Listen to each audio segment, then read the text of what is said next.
Hari ini saya pakai brand lokal Malaysia. Ini adalah MAVR. Saya tak pasti akronim ini untuk apa. Dan perfume ini ialah Mawar Hayalan 77. Ini ialah saiz yang paling besar, 100 ml. Saya sangat suka dengan presentation untuk kotak dia. Kotak dia bentuk silinder macam ni. Ianya mengingatkan saya kepada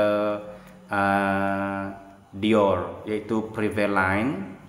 Dan dekat kotak sini, di stiker ni dia ada nyatakan ingredient yang dia gunakan kat sini.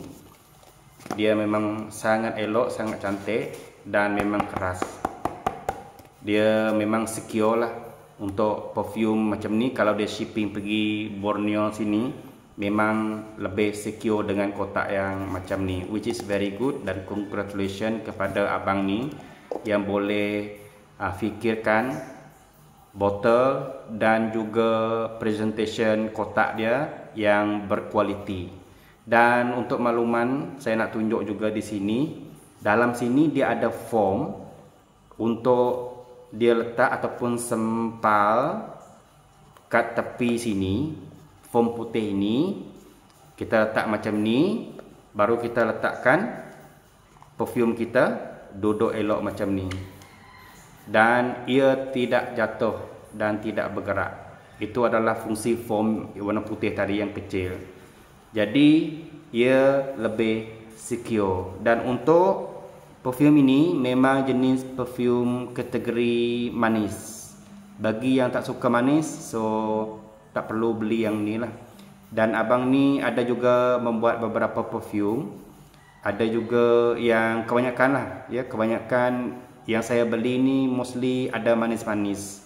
Dan ini antara yang paling manis lah dalam banyak-banyak yang dia hasilkan, Mawar Hayalan 77. Untuk perfume ni dia ada rose, strawberry, vanilla, sugar, kakao, tonka bean dan juga musk. Tetapi apa yang saya dapat yang paling dominan dekat perfume ini, rose, strawberry, vanilla.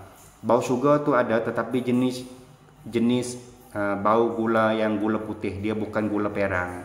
Jadi dia sangat sugary. Untuk kakao tu sangat nipis. Bau kakao, dia bukan coklat, dia bau kakao yang tanpa gula. Ada tetapi sangat-sangat nipis untuk perfume ini. Tonka bean, biasanya kalau perfume yang ada tonka bean, dia akan jadi lebih creamy, sweet creamy. Tetapi di sini dia sweet, sugary, rose dengan vanilla. Itu apa yang saya dapat selama saya menggunakan perfume ini. Banyak juga yang saya gunakan. Saya rasa hampir 50% perfume ini saya gunakan. Dan saya gunakan ini untuk spesifik cuaca dan juga event. Kalau cuaca yang memang pada hari tersebut mendung dan memang ada hujan, jadi perfume ini dia sangat sedap dipakai.